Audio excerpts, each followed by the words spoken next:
Will Rishi Sunak be out of office this summer? The British Prime Minister is staring at some rather bitter reality.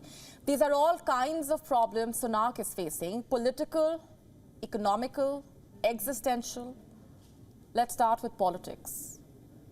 Under Sunak's leadership, the Tories have lost 2 by-elections. Labour has picked Kingswood and Wellingborough from the Tories, and with that the Tories have lost a total of 8 seats in the Parliament.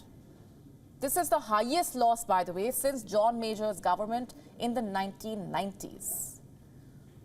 Let's just speak about the economy now. Britain has entered a recession. The news broke early this week, remember.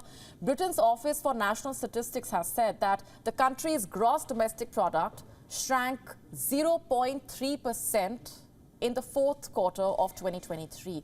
The economy had already contracted 0.1% in quarter 3. Now, recession is defined as two successive quarters of negative growth. Britain falls into this category now. And the last time the UK entered recession was in the first half of 2020. The country's economy was battered by the Wuhan virus. When Sunak took charge in 2022, he promised to improve the state of the UK's economy. In fact, economy was one of his top 5 priorities. So what really happened? Here's what Sunak has to say. Allow me to quote him. "Now we are not out of the woods yet, but across all the priorities that I set out, we are making progress. Inflation has been more than halved. The economy outperformed expectations last year. Debt is on track to fall. We have cut the number of illegal migrants coming by a third. And we are making progress on the longest wait in the NHS. And if we stick with that plan, I can give everyone the peace of mind that there is a better future for them," quote unquote. But the question is, who is buying this promise? If the voters did, the Labour would not have won 44.9% of the votes in Kingswood and almost 56% of the votes in Wellingborough. How did Prime Minister Sunak react to those results?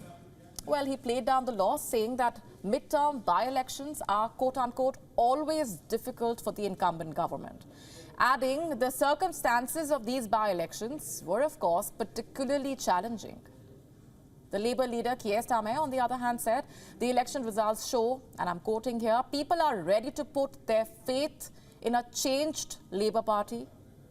What about Sunak? Some people in his own party are losing faith in the Prime Minister. The Conservatives feel that Sunak is out of touch with reality.